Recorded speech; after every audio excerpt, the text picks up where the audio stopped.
Partage de conseils, d'histoires et d'instants vécus en montagne. Bienvenue dans l'Appel des Cimes, le podcast signé Alpinecore. Bonjour à tous, bienvenue dans notre premier épisode de podcast. Et aujourd'hui, on va parler de l'équipement de randonnée et de ce qui est vraiment essentiel à prendre dans son sac, surtout quand on débute par exemple. On va parler du sac déjà. Comment est-ce que tu choisis ton sac à dos ? Niveau de la taille, ergonomie, poids, tout ça. Comment est-ce qu'on fait ? C'est une très bonne question. En fait, tout dépend. Si tu pars sur une journée, sur plusieurs jours, en fait, ton sac, la taille de ton sac, elle dépend du nombre de temps que tu vas passer à l'extérieur parce que tu vas pas forcément mettre les mêmes choses dedans. Pour un départ à la journée, entre 20 et 30 litres, c'est très très bien déjà. Déjà, entre 20 et 30 litres, tu vas mettre plus que ce qu'il ne faut dans ton sac. Et on va dire qu'il y a deux écoles. Il y a ceux qui partent avec vraiment en mode lourd, en mode je prends toute ma maison et puis comme ça, si j'ai un problème, j'aurai le truc. Et puis, il y a ceux qui partent hyper légers en se disant, comme ça, je vais pouvoir faire un aller-retour rapide. Souvent, quand on part et que c'est les premières fois, on dit qu'en fait, le poids du sac, ça correspond au poids de tes peurs. Plus tu mets de trucs dedans, et en général, plus tu te rends compte que voilà, c'est des angoisses auxquelles tu essaies de répondre. Et ça, c'est un truc, c'est marrant, c'est un pèlerin qui m'avait raconté ça.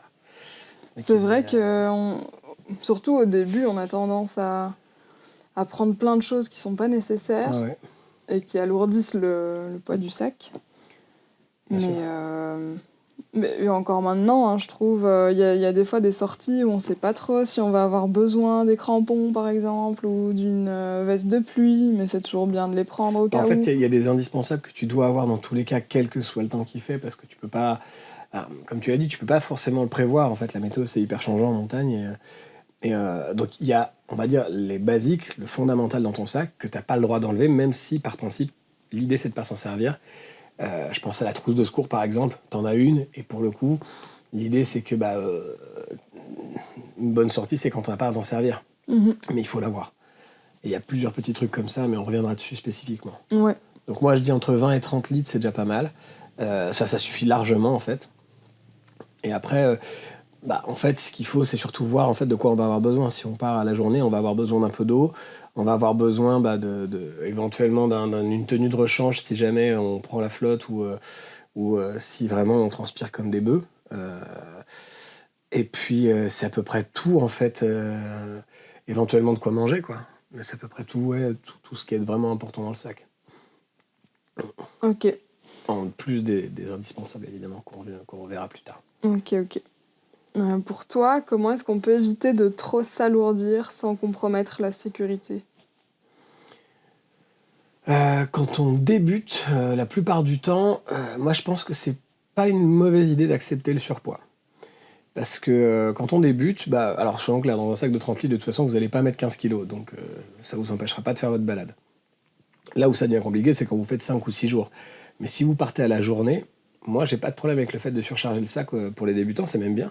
Ça va apprendre aussi ce que c'est que de marcher avec un poids plus lourd. Ça va apprendre, ça apprend plein de trucs, puis ça apprend à faire ça fait faire des erreurs qu'on va corriger par la suite. Et je trouve que c'est hyper intéressant de pas s'alléger tout de suite. Maintenant, effectivement, on va affiner, ça c'est assez personnel. Il y en a qui vont pas prendre certaines affaires. Il y en a qui vont alléger, par exemple. Voilà, moi, selon la saison dans laquelle je pars pas avec la même veste de pluie parce qu'il y en a une qui est plus ou moins lourde. Enfin, j'en ai qui sont plus ou moins lourdes et donc j'en ai dont je sais qu'elles vont me servir en hiver ou dans des conditions très très très pluvieuses ou très venteuses. Et puis j'en ai une qui est beaucoup plus légère et que je peux utiliser quasiment 3 mois sur 4 en fait. Ça va dépendre vraiment des conditions. Donc en fait, voilà, j'ai envie de dire, c'est de l'adaptation. Personnel, ouais. Ouais, c'est assez personnel.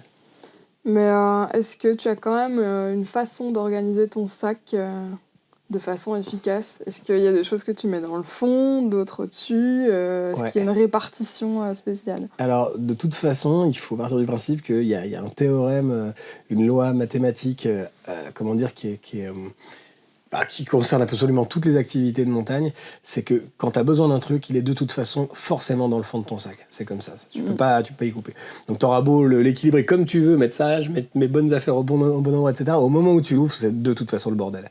Ouais, il est au fond, quoi. Ah ouais, c'est systématique. Moi, peut-être qu'on vous conseille des sacs avec une espèce de double zip là, ce qui fait que tu peux l'ouvrir que dans le fond aussi. Ouais, c'est vrai que ça se fait beaucoup, ça. Et puis maintenant, ce qui est bien aussi, c'est qu'il y a des marques, on va dire, je vais pas dire d'entrée de gamme parce que c'est pas comme ça, mais il y a des marques effectivement qui sont plus accessibles, qui font des trucs très bien en vrai pour un sac. Et d'ailleurs, c'est là que c'est intéressant de prendre un sac qui est pas trop gros à la journée. Quand vous partez à la journée, si vous prenez un sac de 20 kilos, de 20 litres, vous allez pas mettre n'importe quoi dedans en fait. Vous allez forcément réfléchir à ce que vous mettez dedans. C'est vrai. Donc c'est ce que je disais. Voilà, moi je dis il faut pas comment dire, chercher le gramme près au tout début. Moi, je pense qu'il faut accepter de mettre trop de poids dans son sac. Par contre, c'est sûr que si vous prenez un sac de 50 litres pour partir à la journée, bah là, vous allez foutre des trucs dont vous n'avez pas besoin, quoi. Ça, c'est sûr. Et donc, un sac pas trop gros. Voilà. Donc, ce que je mets, moi, dans le fond de mon sac systématiquement, c'est, on va dire, le triptyque des affaires d'urgence. C'est-à-dire, en gros, la trousse de secours, la veste de pluie, quand je pars et qu'il fait beau, je la prends par principe, je prends un coupe-vent, mais voilà, ça c'est plutôt dans le fond du sac aussi, parce qu'il y a peu de chances que je m'en serve. Et éventuellement, qu'est-ce que je vais mettre ? Oui, j'avais dit triptyque, le troisième truc, c'était... De l'eau, c'est pas mal. Ah, ouais, mais l'eau, c'est pas pareil, parce que j'ai un compartiment pour ça. La plupart des sacs, maintenant, sont avec un compartiment pour l'eau. Mais dans tous les cas, oui, l'eau, vous devez en avoir, quoi. Ça joue sur le poids, hein, quand même, l'eau. Ah bah oui, parce que, a priori, la densité, elle va pas bouger. Ouais. Bah, en fait, si vous partez à la journée, ouais, clairement, en fait, le calcul, il est assez simple. Vous prenez 1 litre pour 500 mètres de dénivelé. Voilà, vous faites 1000 mètres de dénivelé, vous prenez 2 litres. C'est une moyenne. Après, il y en a qui boivent beaucoup plus. Alors, ça, c'est pour un débutant, j'entends. Parce que je préfère qu'on revienne en ayant trop d'eau que pas assez. Moi, aujourd'hui, j'ai divisé par 2. Si je pars sur une marche d'approche pour de l'alpi ou des trucs comme ça, je vais prendre 1 litre pour 1000 mètres. Mais je sais qu'avec 1 litre pour 1000 mètres, je vais tenir sur ma marge d'approche. Mais si on part vraiment à la journée en se disant qu'on va passer toute la journée, genre des 8 heures en montagne, moi je pense qu'il faut prendre plus d'eau que ça. Ça dépend de l'ensoleillement aussi, hein, parce que plein soleil, moi je sais que j'ai besoin de beaucoup plus d'eau que pendant des randonnées hivernales par exemple. Bah, c'est sûr, carrément. Mais du coup, d'ailleurs, on vous conseille peut-être de prendre des bouteilles d'eau dans votre voiture. Pour le moment où vous arrivez après les randonnées, c'est toujours bien d'avoir ça. Si jamais vous avez tout bu pendant votre randonnée, ça fait vraiment plaisir d'avoir ça, quoi. En fait, c'est sûr que moi c'est vrai que je fonctionne beaucoup comme ça. Dans la voiture, effectivement, j'ai de l'eau et j'ai même de la nourriture en fait. Parce que quand on arrive en fin de journée, en vrai, ça évite. Déjà, c'est cool d'avoir quelque chose de rapide, de facilement consommable. Et puis, c'est le moment en fait où, comme on a l'estomac dans les talons, on a tendance à s'arrêter n'importe où pour prendre n'importe quoi à manger. Et du coup, en fait, une bonne sortie qui était cool, on finit un peu n'importe comment. Des fois, je vais pas citer de nom, mais vous imaginez bien dans un fast-food avec un gros M, alors qu'en réalité, il y avait peut-être moyen de faire un peu mieux en poussant un peu plus loin. Si vous voulez passer une bonne journée, ça peut être cool de se prévoir un bon resto derrière. Et donc, avoir un petit truc à manger dans la voiture, ça permet de ne pas craquer sur la route. Voilà. Ouais, c'est vrai. C'est un truc que je trouve pas mal, quoi. Donc fond de sac, la trousse de secours, la veste de pluie et ça y est, j'ai toujours pas retrouvé. Un change de façon générale en fait. Une tenue de rechange, on va dire elle peut être intéressante. L'idée c'est pas forcément de prendre une tenue complète, parce qu'a priori votre pantalon, même s'il est mouillé, c'est pas grave quoi. Mais d'avoir effectivement un vêtement un peu chaud. Ça peut être cool parce que même des fois, même quand vous partez, qu'il fait super beau, qu'on est en plein été, on se dit je vais pas avoir froid. Pareil, selon le dénivelé que vous allez faire, selon l'exposition. Moi il y a des randos, je pars, on est à 1000 mètres d'altitude, on est en été, il fait 20 degrés, c'est super cool. Je monte dans les bois, c'est bien, puis j'arrive à 2000 mètres d'altitude, d'un seul coup, c'est hyper expo parce qu'il n'y a plus d'arbres. Là, j'ai le vent qui arrive d'un seul coup, on a perdu 6 degrés, naturellement. 6, presque 7 degrés même. Et là, tout de suite, c'est pas pareil, quoi. Ça a tendance à calmer un peu. Il y a plein de petites choses. Je suis en train de penser à 2 choses qui me paraissent indispensables, moi. C'est les gants, par exemple. où des fois on se retrouve dans des situations qui sont un peu dangereuses et tout, et puis le gant peut peut-être sauver pour voilà, mettre ses mains sur les gros cailloux ou des trucs, Ouais, s'accrocher à des trucs. c'est marrant parce que j'y pensais pas et en vrai, c'est vrai que j'ai toujours une paire de gants et ça, pour le coup, ça me sert. Ça Ouais. m'arrive régulièrement quand je fais des grosses sorties où je sais que je vais passer hors sentier. Là, pour le coup, je mets ma paire de gants, ouais, parce que justement, je vais pouvoir, je vais pas avoir de scrupules à venir écarter des branches, à venir vraiment passer vite dans des endroits. Ouais. Et effectivement, le fait d'avoir une paire de gants, ça permet. Ouais, ça permet d'être un petit peu plus efficace, je trouve. T'as tout à fait raison, c'est que j'avais complètement oublié ça, mais Et voilà. la deuxième chose, c'est une paire de lunettes. Parce que en fait, ça tape. Et moi, je suis la première à me faire avoir à chaque fois avec ça. Ouais, c'est vrai que je suis Mais pas un alors bon élève même, là-dessus. même en hiver, c'est encore pire en fait, En hiver, avec c'est la pire, neige. Voilà. Pour la petite anecdote, j'ai déjà eu un coup de soleil aux yeux à cause de ça. Donc voilà, pensez aux lunettes. Ouais, c'est vrai que. Ouais, non, je confirme, je suis pas un bon élève là-dessus, mais il faut avoir une paire de lunettes de soleil. C'est important. Catégorie 3 minimum. Et évidemment, si elle est polarisée, c'est encore mieux. Et puis, si vous partez en hiver, en mode glacier ou en mode neige, vraiment neige, prenez même une catégorie 4, hein, ça ira très très bien. Voilà quoi, c'est vrai que les yeux, il faut les protéger. Alors, parlons des chaussures. En vrai, c'est un peu l'élément fondamental. Oui, on c'est devrait vrai. presque commencer par ça. Avec les chaussettes d'ailleurs, je trouve. Ouais. Mais pour les chaussures, quels sont les 3 critères non négociables pour toi lors d'un choix de chaussures?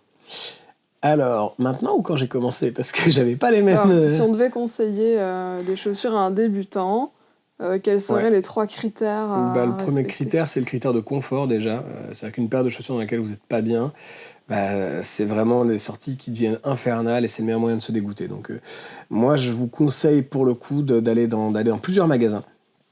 De ne pas vous dire ouais, je vais prendre une paire de chaussures là. Faites plusieurs magasins et vous faites pas avoir par le vendeur. C'est-à-dire qu'à chaque fois qu'on vous sort une paire, essayons-en plusieurs.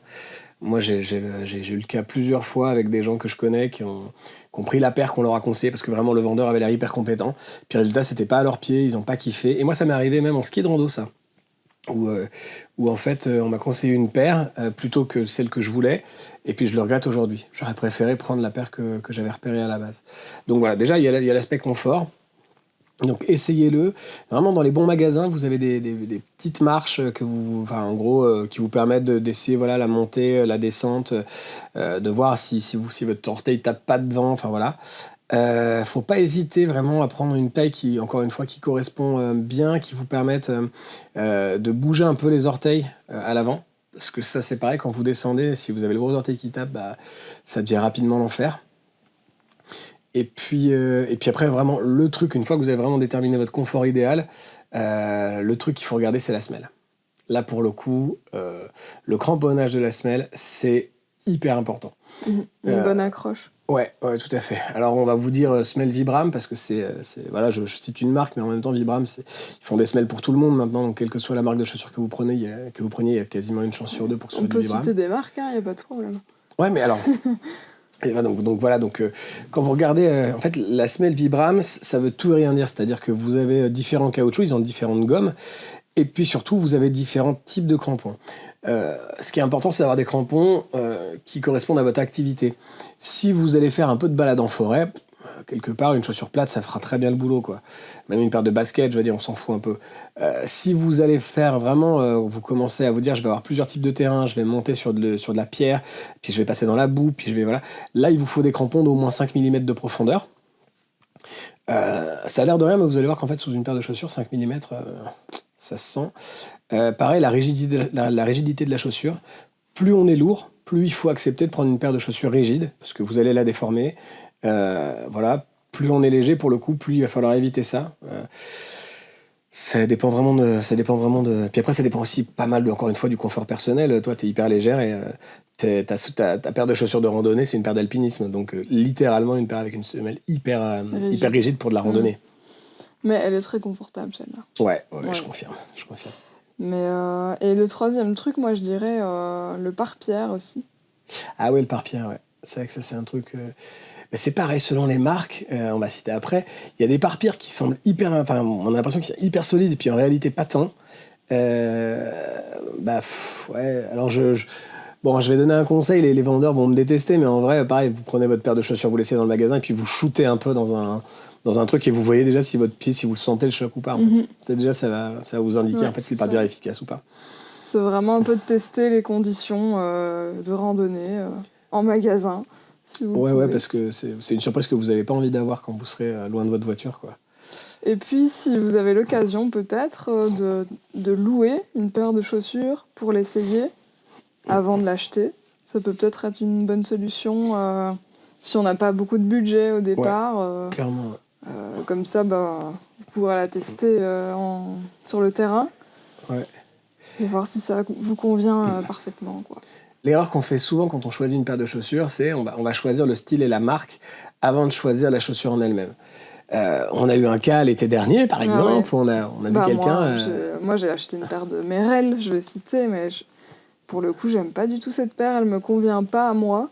Peut-être qu'elle convient à d'autres, enfin, je pense, parce qu'elle est vraiment appréciée. Je crois que c'est la taille qui correspond pas. Je pense que si t'avais Même, après, moi, je suis habituée La Sportiva, donc... on ne va pas le citer, mais il va falloir qu'on y vienne. Hein. Voilà, pour le coup, là, elles sont vraiment exceptionnelles, celles-là, mais les Merrell, je les avais prises un peu pour le style, on va pas se mentir, et en fait, ça me convient pas du tout. Ouais, moi, je pensais pas à toi, mais je pense que tu vois très bien la situation en question. D'une personne qui a eu le choix entre des Salewa qui convenaient parfaitement à son pied et des La Sportiva. Alors j'adore La Sportiva, mais qui ont clairement été choisis parce que la couleur était magnifique. Et ça, La Sportiva, ils sont forts là-dessus. En fait, au niveau des marques, alors moi vraiment le conseil que je donne déjà c'est à peu près tout ce qui se fait. Il y a des pieds qui vont très bien rentrer dans du Décathlon, hein, et vraiment si vous trouvez votre bonheur dans du Décathlon, c'est trop cool pour vous parce que ça va vous coûter moins cher. Et en vrai, le vieillissement de la chaussure, il est pas plus naze qu'une autre. Hein. Moi, j'ai commencé avec des chaussures Quechua. J'avais même pas la gamme haute, quoi. J'avais même pas les Forclaz, quoi. J'avais vraiment les Quechua limite d'entrée de gamme. Et j'ai fait ma première année avec, mais je sais pas. J'ai dû faire quelque chose comme 20 000 mètres de dénivelé dans l'année. Et la semelle, parce que c'est marrant, parce que je les ai toujours, ces chaussures-là, la semelle, elle est encore bonne.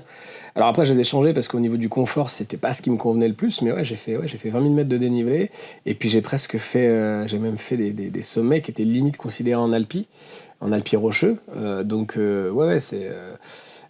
Ça marche bien en vrai. Donc il faut pas regarder ça avec dédain, quoi. Il y a des très très bons trucs qui sortent absolument partout. Et puis le jour où par contre vous trouvez que votre pied rentre dans quelque chose qui vous correspond vraiment, là après faut plus changer, quoi. Ouais. Moi par exemple, aujourd'hui maintenant je suis chez La Sportiva. J'adore dire ça, je suis chez La Sportiva. Et en fait c'est un peu marrant parce qu'aujourd'hui j'ai quasiment toute la gamme, quoi. J'ai ma paire de chaussures estivales vraiment pour passer quand il fait super beau, quand je veux être hyper léger, quand je veux aller très vite. J'ai une paire de chaussures montantes. Les Raptors. Les Raptors, je les ai dans les deux. Ouais, je les ai dans les trois gammes même. En tissu. Ouais. J'ai celle en tissu qui est ouverte, il n'y a même pas le Gore-Tex parce que vraiment on passe partout. C'est presque une paire de trail en fait. C'est un peu lourd pour une paire de trail, on va pas se mentir, mais c'est presque une paire de trail. À côté de ça, j'ai la version hivernale montante que j'utilise vraiment pour des sorties, mais à la journée, mais quand je vais passer hors sentier, quand je vais aller faire des trucs hyper compliqués. Et puis j'ai la Equilibrium qui est vraiment ma paire de chaussures d'alpinisme et qui peut aussi faire de la rando lourde, parce que d'ailleurs tu t'en sers pour ça. Et là, vraiment, on est sur une chaussure qui est chaude, qui va tenir vraiment, même en hiver, dans peut-être un bon 75% des situations, quoi. Les 25% restants, c'est quand vous allez commencer à faire des trucs comme le Mont Blanc, et là, a priori, c'est pas pour demain tout de suite, quoi. Non, voilà. C'est pas l'essentiel. Non. Si on passe aux vêtements maintenant, quels vêtements choisir selon la météo changeante, les saisons et ses besoins quand on part faire une sortie? Alors, le classique, c'est d'avoir le système 3 couches. Donc, le système 3 couches, c'est... En gros, vous avez votre première couche qui doit être une couche respirante. Donc là... vous pouvez prendre ce que vous voulez. Vous pouvez prendre un t-shirt en synthétique, ça va marcher. Hein. On fait des t-shirts en synthétique qui maintenant sont hyper respirants et c'est très bien. Moi, c'est pas ma solution parce que déjà, j'aime pas le contact du synthétique, j'aime pas l'odeur que ça dégage, le vieillissement du truc est pas bon, ça me convient pas. La matière idéale, la meilleure matière, c'est la laine. Un t-shirt en laine mérinos, c'est parfait. Parce que vous allez avoir le côté respirant, vous allez avoir un petit côté très légèrement thermique aussi qui va être, en gros, vous serez au frais l'été, vous serez au chaud l'hiver, c'est très très bien. C'est tout fin. C'est hyper fin. Maintenant, pareil, on va pas faire, si on peut citer. Allez, vous allez chez Decathlon, ils en ont fait des gammes qui sont hyper aérées avec des inserts carrément encore plus respirants. Enfin, je veux dire, le t-shirt il doit coûter dans les 30 ou 40 balles. Alors, c'est pas donné, hein, on est d'accord, mais je veux dire, vous prenez ça dans n'importe quelle autre marque, ça coûte 3 fois le prix. Et vraiment, c'est très très bien. J'en ai. C'est pas compliqué, on part en montagne, tout le monde les a, ceux-là. Mais j'en ai quelques-uns, ouais, il y en a là, ça fait 3 ans que je les ai. Et vraiment, je les ponce, hein, je les utilise à chaque sortie. Ouais. Ils n'ont pas bougé. Je pense que d'investir dans une pièce en laine mérinos, peut-être une longue et un t-shirt, c'est une super bonne base pour commencer parce que c'est vrai que c'est pas donné. Mais vous allez le garder longtemps, quoi. Mais voilà, oui. Et puis en général, on part pas en randonnée tous les jours, donc en fait, vous les lavez une fois par semaine, et puis si vous allez en randonnée une fois semaine. Et l'avantage aussi de la laine mérinos, c'est que comme c'est antibactérien, c'est un t-shirt que vous pouvez porter plusieurs jours de suite. Alors je sais, là, ça va faire criser quoi, mais si vous partez en trek, en dessous de 3-4 jours, prenez un seul t-shirt. Enfin, vous prenez éventuellement un manche longue pour le soir au moment d'aller dormir, comme ça, vous faites sécher votre t-shirt de la journée. C'est de la laine, donc ça sèche ultra vite. Petite astuce d'ailleurs, si vous arrivez pas trop tard et qu'il fait bien jour, vous exposez votre t-shirt au soleil, parce que le soleil, les UV ont tendance à aider le fait de buter les bactéries. Donc vraiment, vous l'exposez le plus possible, et en fait, le lendemain, vous le remettez, et le t-shirt, il sent pas particulièrement mauvais, en fait. Hein, et vous pouvez le tenir, 3 jours, je pense que 3 jours, ça passe sans problème. Il m'est arrivé dans des conditions un peu compliquées de le garder plus que ça. Ah oui. Après, si t'es tout seul... voilà. Ouais, voilà, disons que quand t'arrives à la fin de ta semaine, tu vas pas trop discuter avec tout le monde en arrivant, mais c'est le risque du métier. Ouais, c'est ça. Mais et je pense aussi aux sous-vêtements, d'ailleurs, en laine mérinos, qui peuvent servir pour des grandes... Alors ça, c'est merveilleux, ça. Des grandes randonnées, longues randonnées. Non, mais même pour la randonnée à la journée, hein. Ok, donc ça, c'est pour la première couche. Voilà. Et ensuite... La deuxième couche, c'est la couche thermique. C'est la couche qui va vous amener de la chaleur. Donc là, ça va dépendre de chaque personne. Alors ça, c'est un vrai sujet parce que on ne réagit pas tous de la même façon à toutes les matières. Toi, je sais que t'aimes bien la polaire, par exemple. Toi, c'est ton truc, la polaire. Ouais, je suis un peu frileuse, donc une polaire, ça me va bien. Moi, clairement, la polaire, pas mon truc. En fait, moi, je chauffe beaucoup, donc la deuxième couche, en général... J'ai un autre système pour ça, mais bon, ça c'est à part. Donc voilà, donc la polaire ça marche, ça peut être une doudoune votre deuxième couche, hein. Il y en a, ils mettent directement la doudoune. La doudoune c'est un peu la quatrième couche, mais il y en a, ils vont mettre la doudoune en deuxième couche, ça marche très bien, ça dépend de l'épaisseur de votre doudoune, hein, voilà. Donc voilà, polaire. Il y a des polaires en laine aussi, maintenant ça se fait, des polaires en laine mérino, toujours. Là ça coûte excessivement cher, mais pareil, vous en avez une, vous n'en avez pas 10. Et ça, c'est merveilleux. Et donc voilà, en deuxième couche, selon la saison, moi, ma méthode, c'est d'utiliser un soft shell. Donc en gros, ça part de l'idée un peu grattée comme une polaire, sauf que vous avez la couche extérieure qui est un peu plus coupe-vent, un peu plus lisse, quoi, un peu plus coupe-vent. Et l'avantage de ça, c'est qu'elle vous fait un mix entre la deuxième et la troisième couche directement. Et on va revenir après sur la troisième couche. L'intérêt de ça, c'est que du coup, vous avez un peu moins d'équipement. Moi, comme je chauffe beaucoup, j'ai pas besoin d'avoir un matériel, enfin d'avoir 10 couches sur moi, c'est pas un problème, quoi. Donc moi, ça me convient bien comme système. En tout cas, l'idée de la deuxième couche, c'est vraiment l'isolation thermique, c'est ça. C'est éviter le froid, quoi. Voilà. Et pareil là au niveau des matières, donc vous avez la laine, ça marche bien. Vous avez encore une fois le synthétique. Le synthétique, ça marche très très bien. On reviendra sur la doudoune en particulier, mais moi je n'utilise pas de plume. Synthétique, ça me suffit largement. En gros, les avantages du synthétique, c'est que déjà c'est moins cher. Et puis ça résiste mieux à l'humidité. Donc ça c'est cool. Donc si par exemple, comme moi, vous avez tendance à faire un peu n'importe quoi, à passer dans des zones qui sont un peu humides, etc. Synthétique c'est vachement bien. Après vous pouvez passer directement sur la plume, sur le duvet, etc. il y a des traitements maintenant anti-humidité pour les duvets. Très sincèrement, je trouve pas ça ouf, personnellement. On m'en a prêté, j'ai fait des essais avec, j'ai jamais été hyper convaincu par ça. Voilà. Par contre, l'intérêt du duvet, c'est que c'est plus léger et moins encombrant. Mais c'est aussi beaucoup plus cher. Ok. Et donc la troisième couche? C'est la couche imperméable. Là, c'est la couche coupe-vent et vraiment imperméable. Donc, c'est ce qu'on appelle le hard shell. Voilà, la carapace dure. Et en gros, ça va être... avant, on avait des coupe-vent, c'était vachement bien. Et puis maintenant, on a des Gore-Tex. C'est très bien aussi, mais ça coûte beaucoup plus cher. Voilà, en gros, c'est la couche vraiment... c'est normalement votre veste de fond de sac que vous prenez vraiment quand il pleut, que vous allez prendre une drache de l'enfer et que vous n'avez pas envie d'être trempé jusqu'aux os. Bah ouais, le hard shell, c'est génial. Ce qu'il faut regarder, c'est le type d'imperméabilité là-dessus. Vous avez normalement, quand vous l'achetez, vous avez une classification dans une unité de mesure qui s'appelle le Schmerber. Okay. Et vous regardez, il faut en avoir le plus possible. Donc à partir de 20 000 Schmerber, on considère que c'est bien imperméable. Le Gore-Tex, il est à 28 000. Et il y a quelques marques, notamment chez Decathlon, chez Simon, qui vont jusqu'à 30 000 Schmerber sans aucun problème. Évidemment, plus ça va être imperméable et coupe-vent, moins ça va réguler aussi votre taux d'humidité interne. Donc vous allez transpirer dedans, quoi. Donc c'est un choix à faire. Si vous vivez dans une zone qui est ultra humide, ou que vous avez des chances de vous faire saucer tout le temps, coucou les Bretons. Non, je rigole. C'est à Grenoble, par exemple, il pleut environ 9 jours sur 10. Bon, là, effectivement, prenez un truc qui vous protège bien. Puis ça dépend aussi de l'activité que vous faites. Hein. Mais voilà.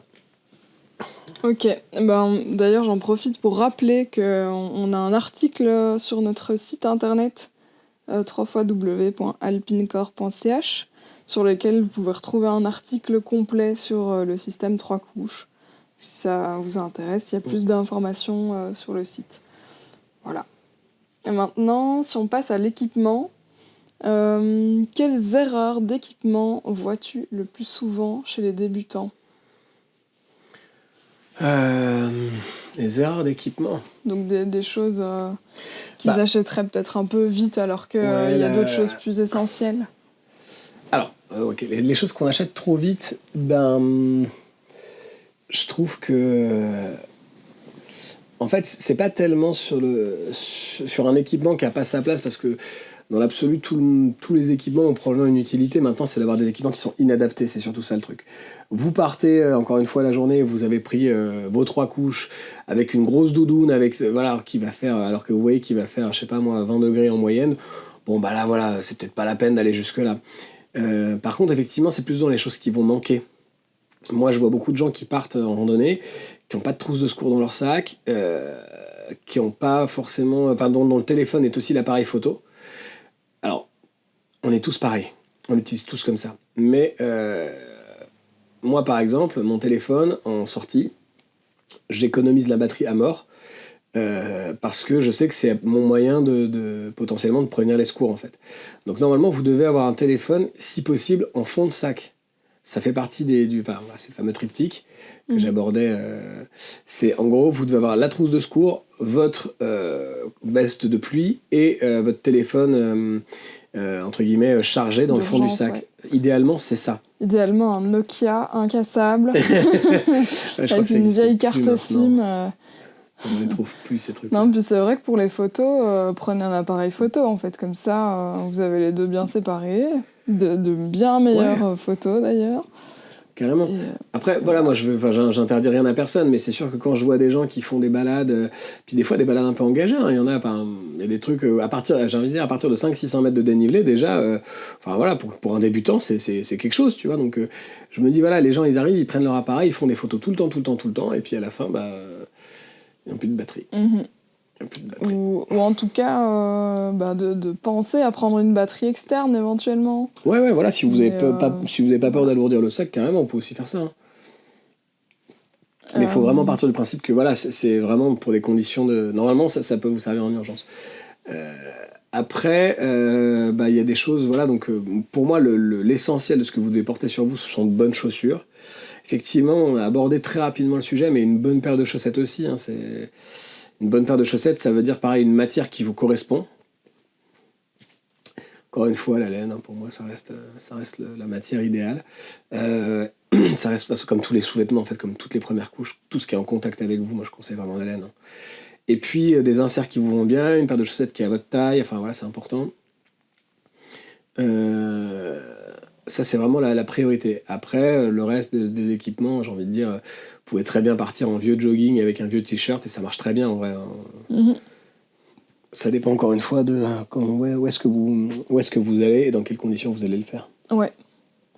Alors, parmi tout l'équipement que tu as déjà à ton palmarès, Ouais, j'ai un problème avec ça, moi. quel est ton équipement le plus rentable que tu recommanderais les yeux fermés? Le plus rentable? Ouais.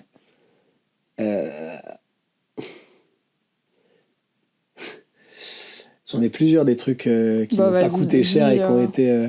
Alors, par exemple, mon coupe-vent intermédiaire. L'année dernière, je me suis acheté une petite veste, en fait, parce que j'avais pas envie d'emmener le gros Gore-Tex tout le temps, la grosse Gore-Tex. Et donc, je me suis acheté une petite veste qui est à peine déperlante, mais par contre qui fait bien coupe-vent. Parce qu'on sous-estime ça, on imagine tout de suite l'humidité, la pluie, etc. Mais en vrai, l'intérêt d'un coupe-vent, c'est le coupe-vent, en fait.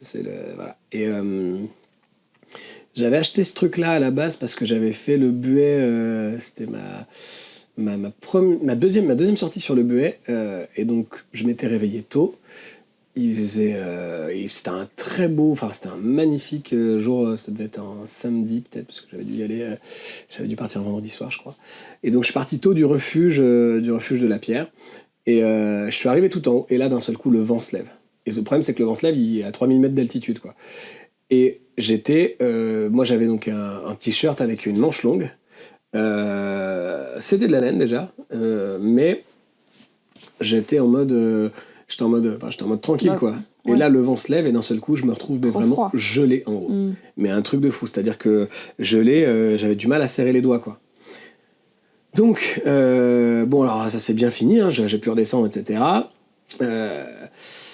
Et en arrivant, je raconte ça au refuge, les mecs étaient morts de rire parce que voilà, ils m'ont dit voilà, tu sauras que le coupe-vent c'est important. Et donc voilà, donc je voulais pas embarquer systématiquement la grosse Gore-Tex, et donc je me suis acheté une petite veste, ça m'a coûté genre 30 balles.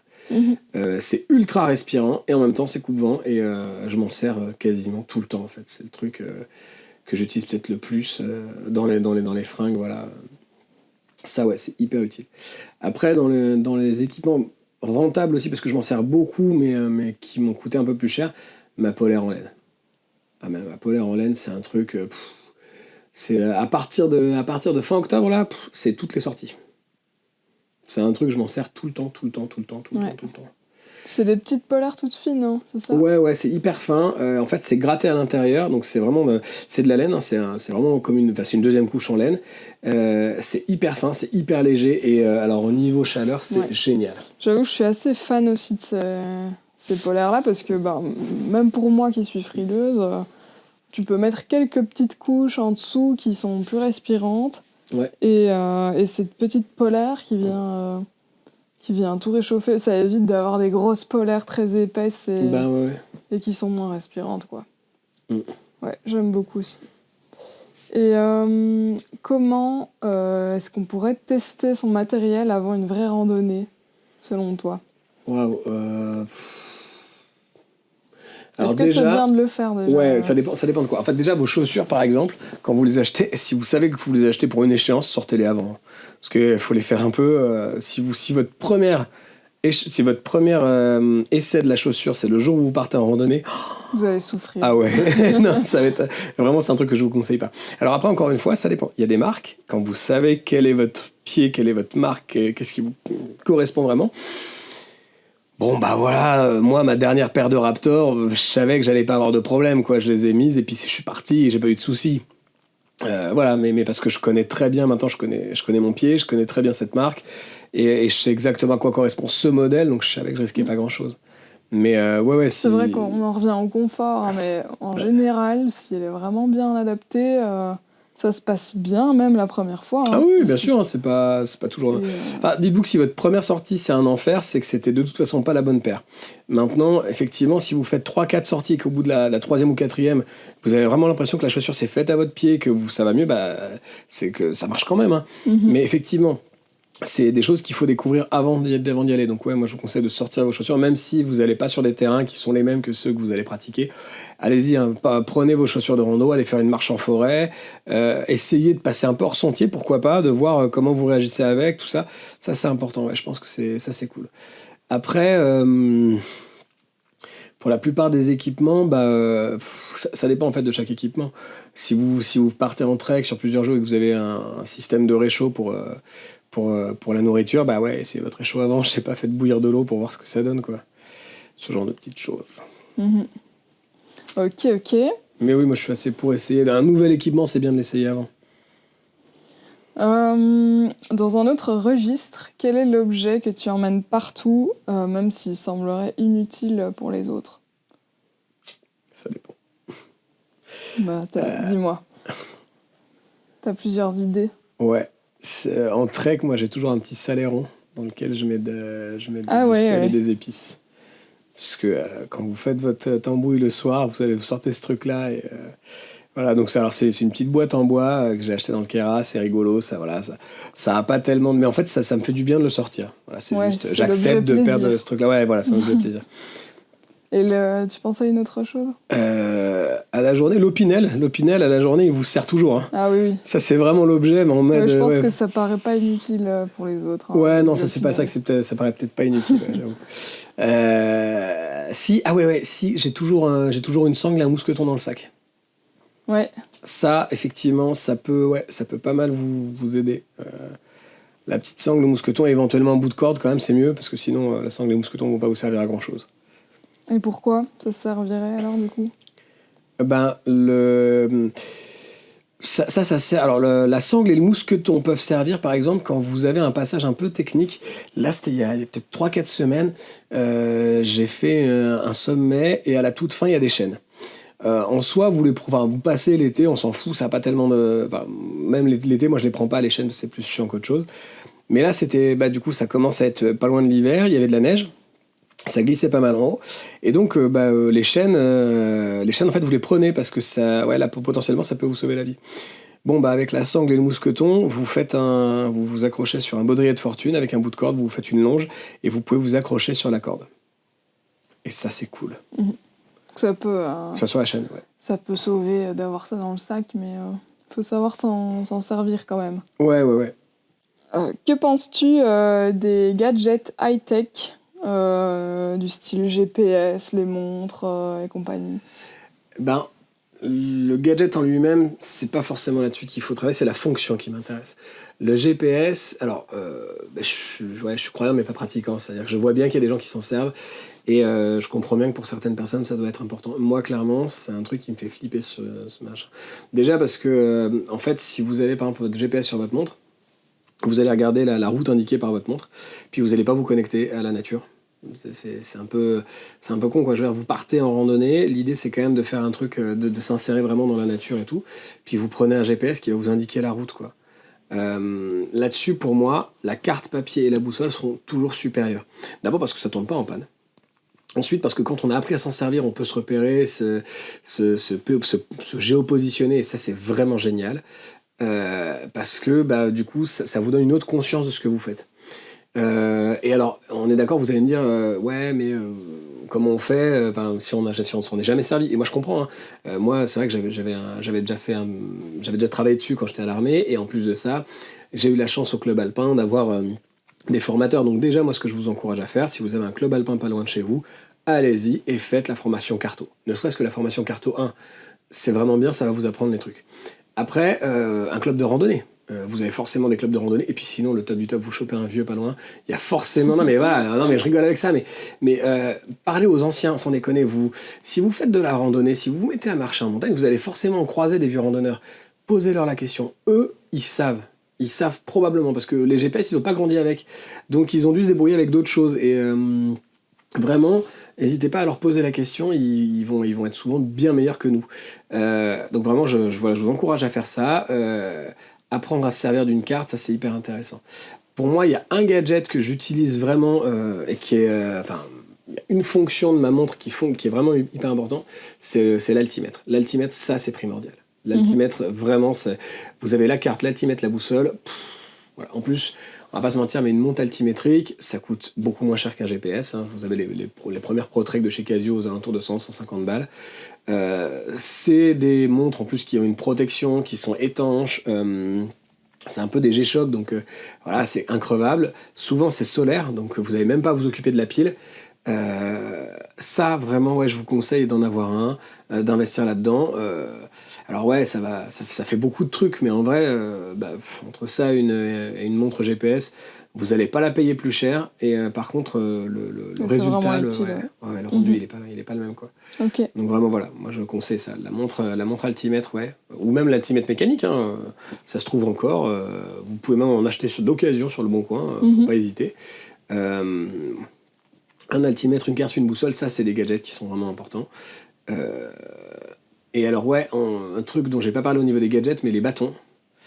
Les bâtons, c'est un peu sous-estimé. Ça fait partie des trucs qu'on n'a pas du tout abordé, parce qu'en fait je le gardais en pensant qu'on viendrait dessus, et en fait juste petit conseil effectivement. Alors quand vous débutez, allez-y comme ça, et puis vous allez voir que si vous commencez à faire du dénivelé, les bâtons c'est pas mal. Ça peut vraiment...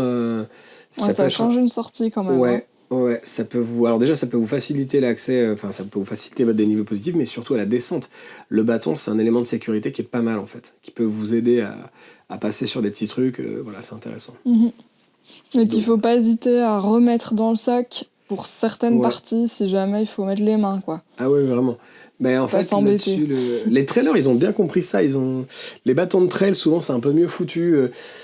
Ça dépend, quoi. Ça dépend parce que les bâtons de trail, ils se plient, donc c'est hyper rapide. Le truc, c'est qu'il faut un stockage, quoi. Donc, soit vous avez un carquois, c'est Salomon qui fait ça, je suis pas hyper convaincu, mais voilà. Soit vous pouvez les coincer aussi sur votre sac. L'avantage des bâtons de trail, c'est que quand ils sont pliés, ils sont vraiment très petits, très courts, et donc vous pouvez les coincer même devant sur votre sac et ça vous gênera pas. Ouais. C'est à vous de voir après. Ok. Bon, on est déjà à la fin de cet épisode. Et du coup, pour finir en beauté, je t'ai préparé un petit jeu qui s'appelle le signal de départ. Et ce jeu consiste à terminer la fin de ma phrase. Donc aujourd'hui, pour cet épisode, la phrase c'est « Prendre l'essentiel en montagne, ça commence toujours par... » Prendre sa bonne humeur et son esprit d'enfant. Avec ça. Ah ouais, okay. C'est hyper important. Parce que la montagne, c'est cool. C'est vrai que c'est cool. Ok, et voilà, c'est tout pour nous. On espère que l'épisode vous aura plu et qu'il aura été utile, intéressant pour vous. N'hésitez pas à nous faire vos retours en commentaire, à liker, à partager le podcast. Et puis on se retrouve dans 2 semaines pour le prochain épisode.